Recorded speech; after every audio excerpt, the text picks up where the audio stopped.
¿Es el pueblo de Israel el pueblo del Señor? Nosotros como cristianos, ¿cómo deberíamos de ver al pueblo de Israel? La palabra del Señor nos da claridad acerca de cómo nosotros como cristianos deberíamos de ver al pueblo de Israel en estos días. Mi nombre es Tony Castellanos y en esta ocasión te invito a la segunda parte de este video, donde estaré hablando respecto al pueblo de Israel. Y claramente, como he dicho en otras ocasiones, siempre voy a tocar este tema, o al menos en este video, desde un punto bíblico. ¿Cómo deberíamos nosotros de ver al pueblo de Israel? Y en el video pasado estuve tocando detalles muy importantes para que nosotros podamos tener un panorama más específico de quién es el pueblo de Israel, y claramente llegamos a la conclusión de que en el Antiguo Testamento se nos presenta sin duda alguna como Israel, el pueblo de Dios. No cabe duda a la duda de que el pueblo de Israel es el pueblo escogido de parte de Dios para llevar esta luz a las naciones.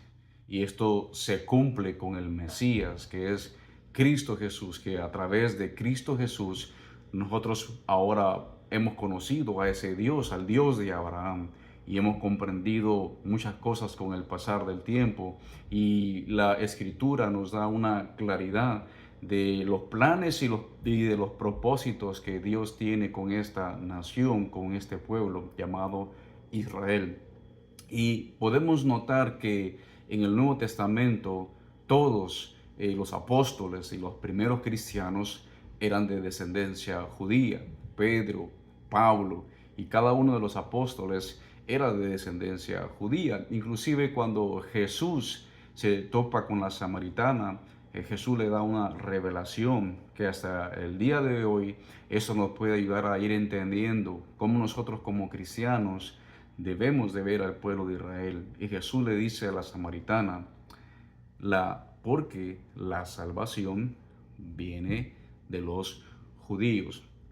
Y metiéndonos de lleno al tema de que si Israel sigue siendo el pueblo de Dios, yo creo que no hay otra persona mejor que nos explique esta parte de que si Israel sigue siendo el pueblo de Dios o no, más que el apóstol Pablo. Pablo es pongámoslo de esta forma, es el teólogo más grande que el cristianismo ha tenido.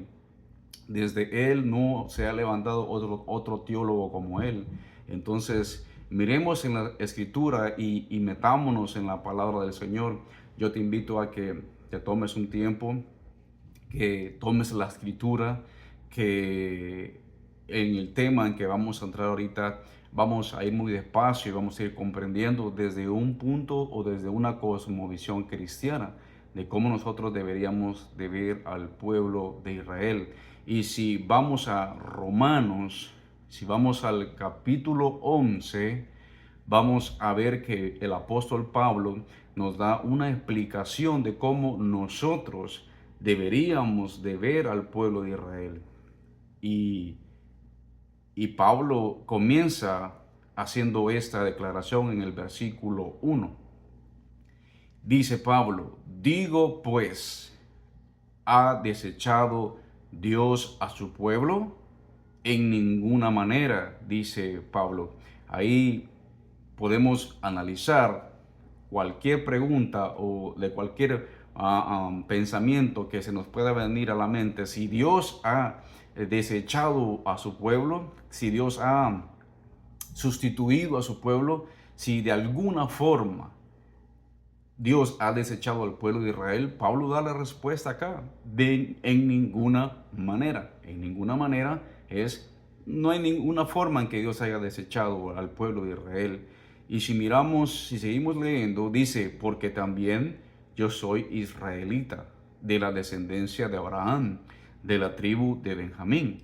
El versículo 2 dice, no ha desechado Dios a su pueblo, al cual desde antes conoció. ¿O no sabéis que dice de Elías la escritura? cómo invoca a Dios contra Israel, diciendo.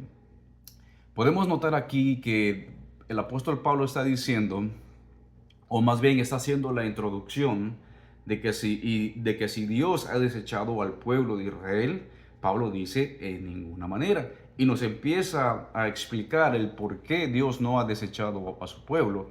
Y en el versículo 4, en el 5 y en el 6, hasta el 7, del 8 hasta el 10, Pablo nos da la razón para darnos a entender o ayudarnos a comprender por qué Dios no ha desechado al pueblo de Israel. Y Pablo nos empieza a explicar en estos versículos que así como en el tiempo antiguo, y Pablo llevándonos al Antiguo Testamento, y Pablo mostrando de que en la antigüedad el pueblo de Israel se rebelaba contra Dios. En términos bíblicos, entraba en apostasía. Y el pueblo se rebelaba contra Dios de la manera que ya no obedecía a los mandamientos de Dios.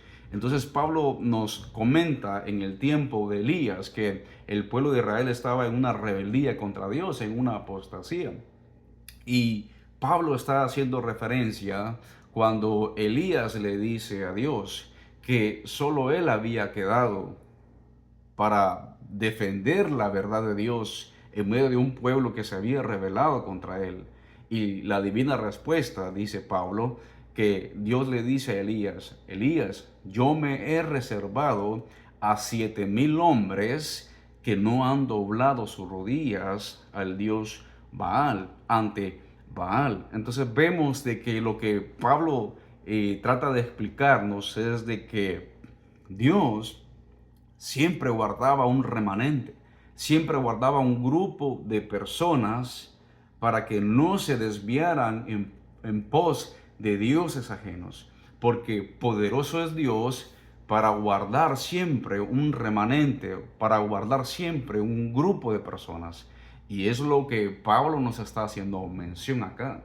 Aunque el pueblo de Israel en su mayoría no acepta a Jesús como el Mesías, deciden rechazarlo, Pablo nos está diciendo, poderoso es Dios para guardar un remanente. Y claramente podemos ver que los apóstoles eran judíos, los primeros cristianos eran judíos, Pablo era judío. Y hubieron muchas conversiones a través de la predicación de los apóstoles. Y muchos de los que creyeron al principio eran judíos. Entonces vemos de que aunque hubo un grupo de personas que rechaza a Jesucristo, que no lo recibe como el Mesías, Pablo está diciendo que hubo un grupo que sí lo hizo y entre este grupo estaba él, porque poderoso es Dios para guardar a un remanente. Poderoso es Dios para guardar a un grupo de personas para que no caigan en el error. Porque si el pueblo se pierde, ¿cómo Dios puede cumplir sus promesas?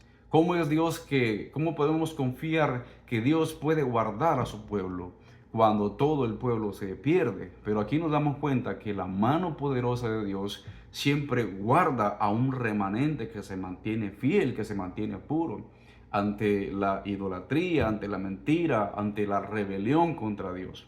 Y es lo que Pablo nos está diciendo.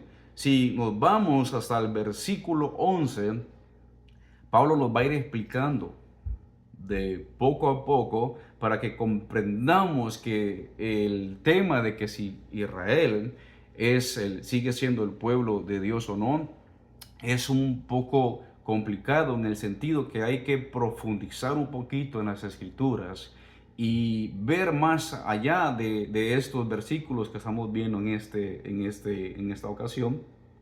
Y vamos a ir viendo otros versículos para darnos cuenta de que si el pueblo de Israel sigue siendo el pueblo de Dios. Y el versículo 11 dice, digo pues, ha tropezado los de Israel para que cayesen, haciendo una pregunta.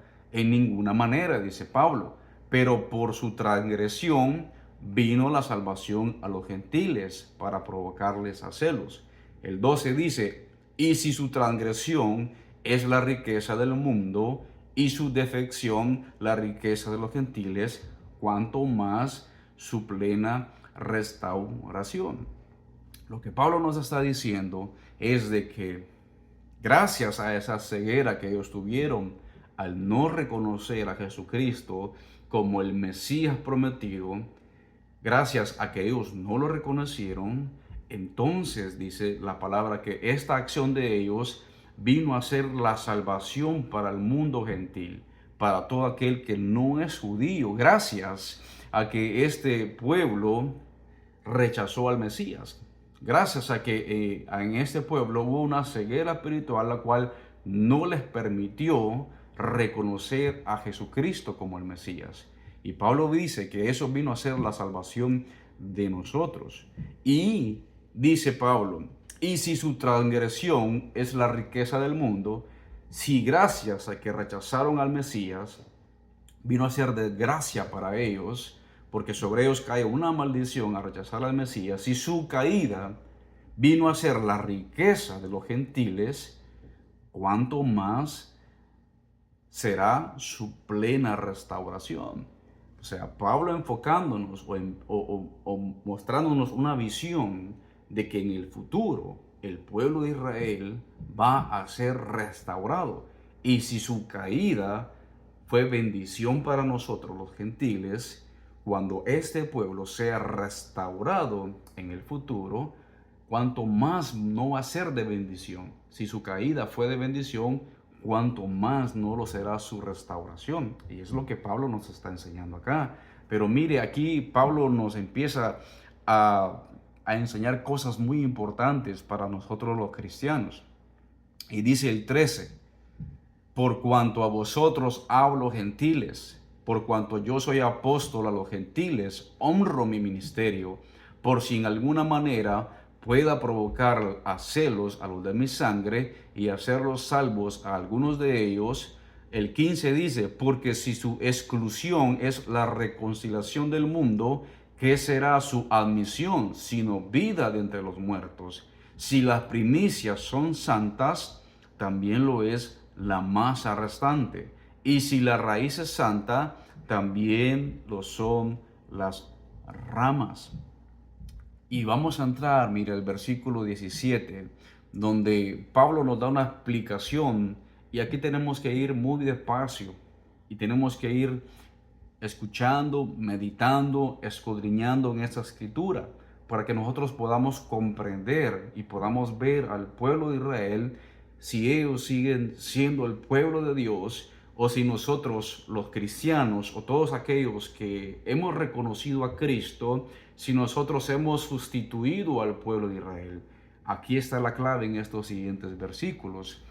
Prestemos atención y metámonos en la palabra del Señor para ver qué es lo que la palabra nos dice. El 17 dice, pues si alguna de las ramas fueron desgajadas y tú, siendo olivo silvestre, has sido injertado en lugar de ellas y has sido hecho participante de la raíz de la rica savia del olivo, no te jactes contra las ramas, y si te jactas, sabe que tú no sustentas tú a la raíz, sino la raíz a ti. El pueblo de Israel siempre se ha simbolizado como el árbol del olivo. Y aquí Pablo nos explica algo muy importante que a nosotros como cristianos nos va a ayudar a entender lo que Pablo quiere decirnos a través de estos versículos. Pablo nos está simbolizando que Israel es el árbol del olivo. Y claramente, ¿verdad? La raíz, la vid es la que alimenta las ramas, ¿verdad? No las ramas a la raíz. Y eso lo entendemos nosotros, ¿verdad? Muy claramente, que la raíz es lo que alimenta un árbol, ¿verdad? Y el árbol, al ser de algún fruto, pues las ramas van a ser de una forma. Y en su tiempo va a dar su fruto. Sin embargo, acá nos está simbolizando al pueblo de Israel como un árbol de olivo, donde la raíz que representa a Jesucristo es el que sustenta, el que nutre al árbol. Y es representado el pueblo de Israel como un árbol que tiene ramas. Al haber algunos que rechazaron a Jesucristo y no lo recibieron como su Señor y Salvador, pero al ver unos que sí lo hicieron, y ya les hice el ejemplo, ¿verdad?, de que los primeros cristianos eran judíos, los apóstoles eran judíos, Pablo era judío, ellos representan ese remanente que Dios siempre guardó en los momentos de apostasía, en los momentos de rebeldía. Ellos representan ese remanente de Israel. Y Pablo está diciendo que algunas ramas fueron quitadas de ese árbol. Algunas ramas, no todas las ramas, algunas ramas. Y ese árbol representa a Israel. Y algo que tenemos que traer a mención es que todos los pactos que Dios ha hecho con el hombre es con Israel que se han hecho. Por eso que Jesucristo le dice a la samaritana, porque de los judíos viene la salvación. Los pactos, la ley, los decretos, los mandamientos, las promesas, todo fue con Israel que se hizo. Y en esta ocasión, en el pacto que se hizo con Jesucristo en la cruz de Calvario, fue con los judíos que se hizo, aunque algunos lo rechazaron, o muchos lo rechazaron, otros no lo rechazaron, que es el remanente, que con la mano poderosa de Dios siempre se guarda un remanente. Entonces, Pablo lo que nos está explicando es que Dios hace el pacto con los judíos, porque estaba profetizado que este nuevo pacto se iba a hacer con los judíos, y claramente vemos que se hace con el remanente de Israel, y algunas ramas que significan o simbolizan a aquellos judíos que no lo recibieron, ellos fueron arrancados del árbol. Algunas ramas, no todas. Y todos aquellos que hemos creído en Jesucristo, que lo hemos recibido como nuestro Señor, como nuestro Salvador, y hemos creído a sus palabras, a sus promesas. La palabra dice que nosotros venimos a ser nuevas criaturas al confesarlo con nuestra boca, al confesarlo con nuestra vida, al confesarlo con nuestras palabras. Nosotros venimos a ser hechos hijos de Dios. Cuando reconocemos a Jesucristo en nuestro corazón, lo confesamos con nuestra boca, con nuestra vida, que Jesucristo es el Señor, venimos a ser hijos de Dios. Y Pablo nos está explicando de que cuando venimos a ser hijos de Dios, somos hijos adoptados, porque Pablo dice acá que entonces nosotros siendo olivos silvestres, o siendo ramas de otro árbol, fuimos traídos al árbol que simboliza a ese árbol del olivo que representa a Israel, y fuimos injertados en aquellas ramas que fueron desgajadas. No todas las ramas fueron desgajadas, solo algunas. Y en donde algunas ramas fueron desgajadas, nosotros que somos ramas, somos olivos silvestres, fuimos injertados en lugar de ellos. Vemos que si conocemos un poquito nosotros de lo que es la siembra, que sabemos que si usted agarra una rama de otro árbol y lo injerta en el tronco de otro árbol, si lo cura bien, esa rama en un futuro va a dar sus frutos. Sabemos que es posible hacer eso. Y Pablo dice que así pasó con nosotros, que todos aquellos que hemos creído, aunque no somos judíos, pero creímos en Cristo por la fe, nosotros fuimos injertados en ese árbol que representa a Israel. O sea, en otras palabras, el pacto no se hizo con nosotros los gentiles.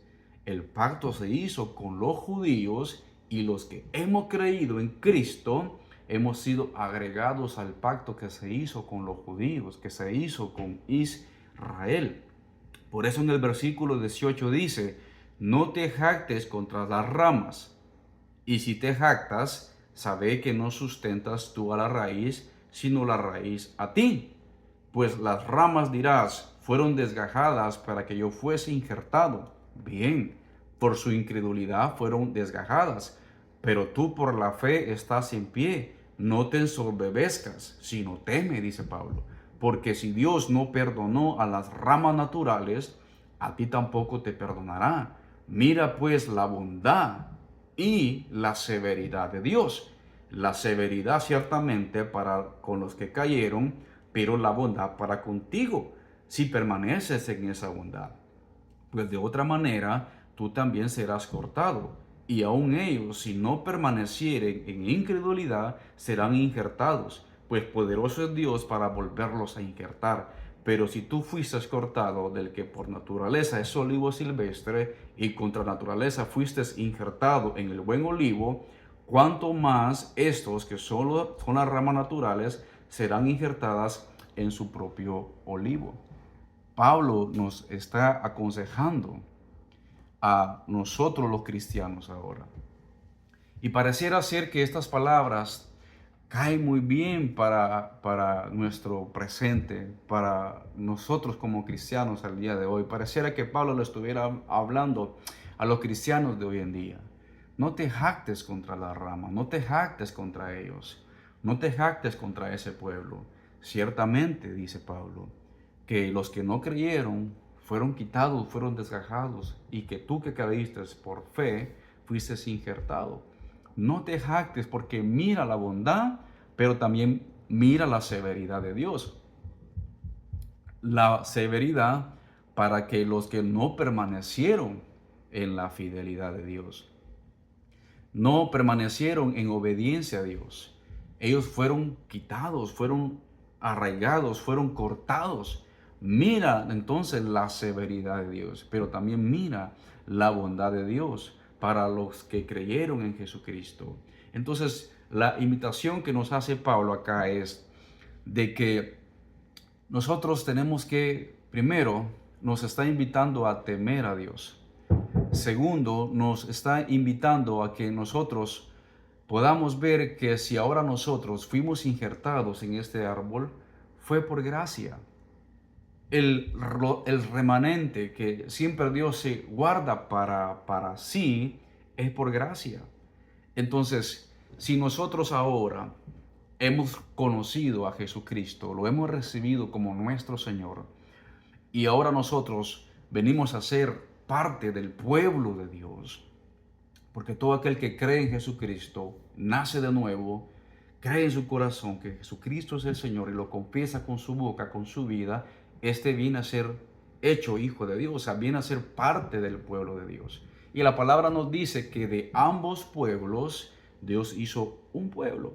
O sea, todos nosotros los que creemos en Cristo venimos a convertirnos en el pueblo de Dios. Pero la palabra de Dios nos dice acá, en Pablo, en Romanos 11, no te jactes contra las ramas, no te jactes contra aquellos que han sido cortados, porque dice Dios que ellos, los que quedaron en el árbol y no fueron cortados, fueron guardados por gracia solamente.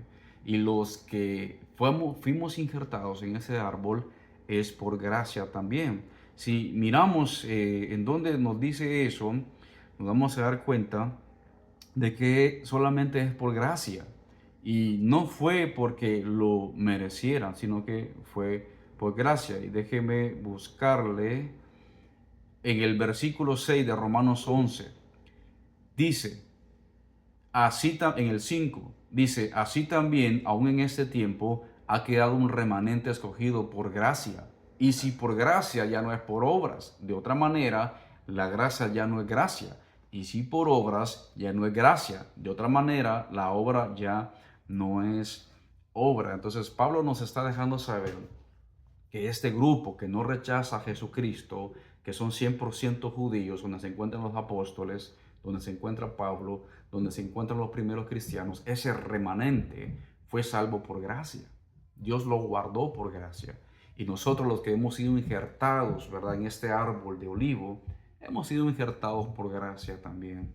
Entonces nosotros lo que debemos de tener en nuestro corazón es agradecimiento a Dios, porque fue por gracia que hemos sido salvos en Cristo Jesús. No fue por méritos, no fue por obras, no fue porque nosotros fuéramos mejores que los judíos, no fue porque tuviéramos una alta moral en nuestra vida, un alto conocimiento de Dios. Al contrario, no teníamos conocimiento de quién es Dios.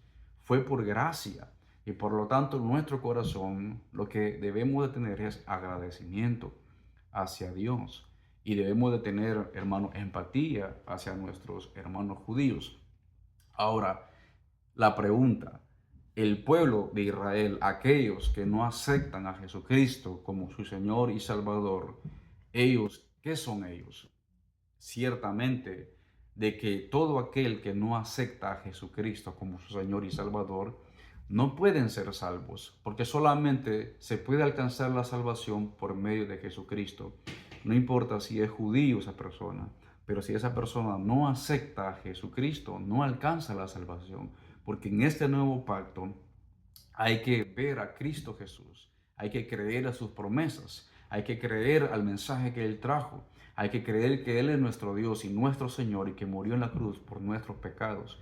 Y esa es la única forma en que nosotros podemos alcanzar la salvación. Inclusive podemos encontrar un versículo donde se interpreta para apoyarse o argumentar que nosotros hemos sustituido al pueblo de Israel, donde dice en Gálatas capítulo 3, versículo 28, la palabra nos dice: ya no hay judío ni griego, ya no hay esclavo ni libre, no hay varón ni mujer, porque todos vosotros sois uno en Cristo Jesús. Y si vosotros sois de Cristo, ciertamente el linaje de Abraham sois y herederos según la promesa. Pero cuando miramos este versículo y miramos todo el pasaje, lo que Pablo nos está hablando también aquí en Gálatas es acerca de la salvación.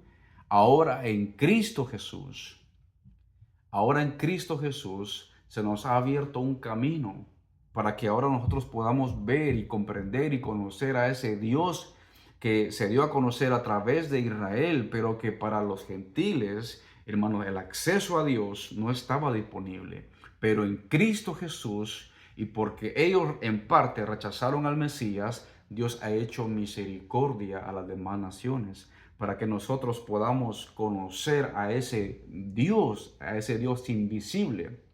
Y Cristo Jesús ha abierto esa brecha, Él como que se ha vuelto el puente para que nosotros podamos acceder a Dios y la imagen de ese Dios invisible se ha hecho visible en Cristo Jesús, para que a través de Cristo nosotros podamos ver ahora a ese Dios, conocerlo, experimentarlo, sentirlo, vivirlo, entablar una relación con Él. Y eso es lo que Cristo Jesús vino a hacer.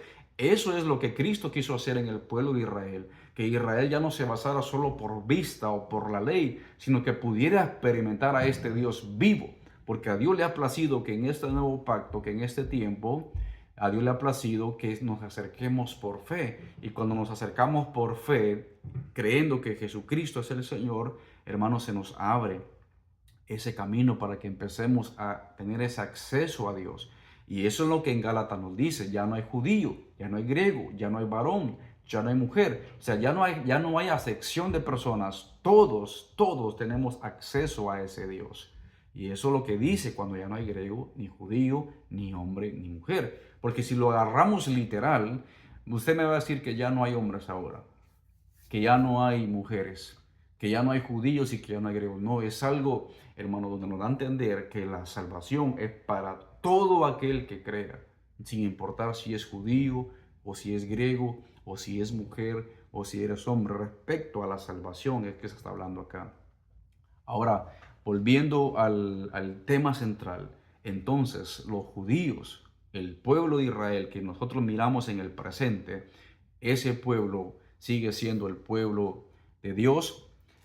Es un poquito complicada la respuesta porque vamos a decirlo de esta manera. Vamos a decirlo que no, pero sí. Porque el pueblo de Dios en este momento somos todos aquellos que creemos en Cristo Jesús, donde está compuesto de judíos, de griegos, de gentiles, de mexicanos, guatemaltecos, de chinos, de europeos, de africanos. Ese es el pueblo de Dios en este tiempo, porque el tiempo que estamos viviendo es el tiempo de la iglesia. Es donde estamos viviendo el pacto de la cruz, donde Cristo Jesús le abre las puertas a todo aquel que crea en Él. Y aquellos que rechazaron a Cristo Jesús, entonces, ¿en dónde los ubicamos? Los ubicamos en aquel pueblo donde se le profetizó que iban a ser esparcidos por todas las naciones a causa de su rebeldía. Y eso está en la palabra del Señor. Claro que está en la palabra del Señor. Si nosotros vamos a Ezequiel, si vamos al capítulo 28, si vamos al 25, 28-25 dice la palabra: así ha dicho Jehová el Señor, cuando recoja la casa de Israel de los pueblos entre los cuales está esparcida, entonces me santificaré en ellos ante los ojos de las naciones, y habitarán en su tierra, la cual di a mi siervo Jacob, y habitarán en ella seguros, y edificarán casas, y plantarán viñas, y vivirán confiadamente cuando yo haga juicios en todos los que los despojan en sus alrededores, y sabrán que yo soy Jehová su Dios. Para hacerlo simple de una forma resumida, ese pueblo que rechaza al Mesías en el presente, en el cual no acepta a Jesús como el Señor y Salvador, vemos de que hay promesas de que ese pueblo, hubieron profecías que este pueblo iba a ser esparcido, hay profecías que este pueblo iba a sufrir. Inclusive Jesús, cuando llega a lo alto y mira la ciudad de Jerusalén, llora y dice que esa ciudad iba a ser destruida. Y era algo que estaba profetizado del Antiguo Testamento, que esta nación, Israel, después en el año 60 después de Cristo, fueron esparcidos en todo el mundo. Y vemos que Israel ha estado por 2000 años, estuvieron por casi 2000 años esparcidos en el mundo. Pero también habían versículos bíblicos donde estaba profetizado que este pueblo que estaba esparcido por todo el mundo. Y si miramos también en Ezequiel, en el Valle de los Huesos Secos, que representa al pueblo de Israel, vamos a ver que era un Israel calavérico. Era un Israel que espiritualmente estaban muertos, que moralmente estaban muertos. Fueron esparcidos en todo el mundo, pero también la palabra profetiza que este pueblo, ese pueblo que no creyó en el Mesías, ese pueblo que le dio la espalda al Mesías, está profetizado que a ese pueblo Dios lo va a restaurar y lo comenzará a restaurar. Y nosotros podemos ver aquí también en Romanos, si vamos a Romanos, si vamos al Romanos 11, si vamos al versículo 25, también Pablo profetiza acerca de este misterio. Mire, porque no quiero, hermanos, dice el 25, que ignoréis este misterio, para que no seas arrogantes en cuanto a vosotros mismos, que ha acontecido a Israel endurecimiento en parte, hasta que haya entrado la plenitud de los gentiles, y luego todo Israel será salvo. ¿Cómo es que todo Israel será salvo? Si hemos dicho que todo aquel judío que acepta a Cristo son salvos, entonces cuando acá dice y todo Israel será salvo, estamos hablando de este pueblo que no acepta a Jesús como el Mesías, pero que en un tiempo futuro Dios va a restaurar este pueblo. Y cuando Dios empieza una restauración, en este caso con Israel, la restauración es paulatina, es por partes. Vemos que las profecías acerca de Israel empiezan a cumplirse en el 1948, cuando este pueblo regresa a su tierra nuevamente. También cuando Jesús dice en Mateo 24 que cuando miremos la higuera florecer, sabed que el tiempo está cerca. Dios ha determinado un tiempo para salvar al gentil, para salvar a aquel que no es judío. Ha determinado un tiempo, pero también Dios ha determinado que en ese tiempo, cuando termine el tiempo de los gentiles, vendrá el tiempo de Israel. Entonces podemos ver de que Israel, aquel Israel que no acepta a Jesús como el Mesías, no acepta a Jesús como el Mesías, como el libertador, como el Salvador, con ese pueblo Dios tiene planes a futuros, y por lo tanto Dios tiene que guardar a este pueblo en este tiempo, tiene que guardarlo de sus enemigos, porque si Dios no guarda a este pueblo, si no cuida a este pueblo hubiera sido exterminado desde hace mucho tiempo, porque los enemigos de Israel, eso es lo que quieren: exterminarlos, destruirlos, acabar con ellos. Y lo vemos a través de los pasajes bíblicos en el Antiguo Testamento. Podemos verlo en la historia nosotros después de Cristo. Vemos que ellos han pasado cosas donde han querido exterminarlos. Y yo creo que el que más conocemos, el que está más presente, es en el tiempo de Hitler, cuando quisieron exterminar a los judíos. Pero vemos que porque Dios tiene planes con este pueblo para futuro, para restaurarlos, no solo como nación, sino que también espiritualmente, porque así como Dios hizo misericordia al gentil a causa de la rebelión de ellos, asimismo ahora Dios va a hacer misericordia a su pueblo judío como le hizo misericordia a nosotros que éramos rebeldes. Entonces podemos ver de que cómo podemos ver a Israel en este tiempo como el pueblo de Dios, que Dios en su debido momento va a restaurarlo de nuevo. Y estamos viendo esto en este tiempo. Estamos viendo una restauración de Israel. E Israel se ha convertido en noticia a nivel mundial.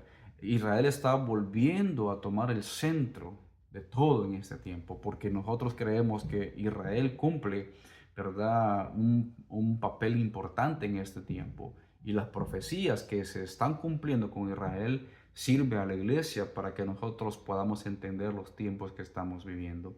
Por lo tanto, ver a Israel como el pueblo de Dios es correcto. Ver a Israel como el pueblo de Dios, donde Dios tiene planes y propósitos, es correcto. Ver al gentil como el pueblo de Dios ahora es correcto, porque estamos viviendo el tiempo de la gracia. Estamos viviendo el tiempo donde Cristo muere en la cruz del Calvario, donde Cristo derrama su sangre, donde Cristo está salvando a la humanidad gentil, aquel que no es judío. Pero en su debido momento, cuando se termine la plenitud de los gentiles, el Señor volverá a poner su vista a Israel en los tiempos finales, en los tiempos postreros. Entonces, vuelvo a repetir, ver a Israel como el pueblo de Dios en este tiempo, bíblicamente es correcto. Ahora, como en todo, habrán judíos falsos y hay judíos verdaderos, pero eso pasa en todo, pasa en todo. Como hay ciudadanos buenos, hay ciudadanos malos. Como hay cristianos verdaderos, hay cristianos falsos. Eso es inevitable, ¿verdad? Pueden ser de que haya judíos verdaderos, judíos que no son, pero a la verdad Dios sí sabe quiénes son los judíos verdaderos que están viviendo en la nación de Israel. Por lo tanto, ver al pueblo de Israel como el pueblo de Dios bíblicamente es correcto. Y nosotros como cristianos representamos ese lado espiritual donde el cual ahora entendemos por qué el Señor nos pide que oremos por Israel. Porque a través de nuestras oraciones nosotros podemos hacer que la mano de Dios los guarde. Por lo tanto, amigo cristiano o amigo que me estás escuchando, guarda tu corazón de estas corrientes donde quieren envenenar tu corazón en contra de Israel. Mirar a Israel como el pueblo de Dios es correcto bíblicamente. Y Dios nos manda a que no hablemos en contra de este país donde Dios en un futuro cercano, Él los va a restaurar nuevamente. Por lo cual, aunque el Señor ahorita tenga la mirada en nosotros los gentiles, en la iglesia, no significa que Dios esté protegiendo a Israel para que en su debido momento el Señor lo restaure nuevamente.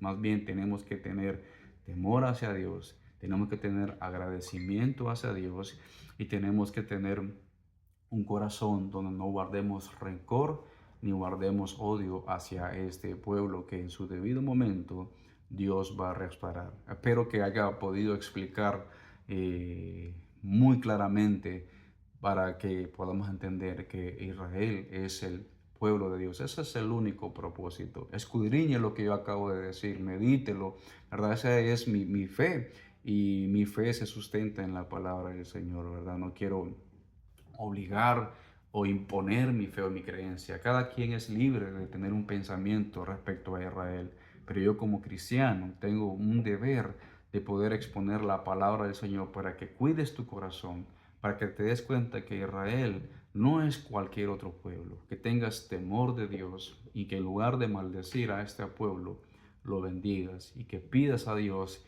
que en el tiempo del Señor sus ojos sean quitado esa venda, que esa ceguera sea quitada y que ellos puedan reconocer que Jesucristo es el Mesías que tanto esperaron.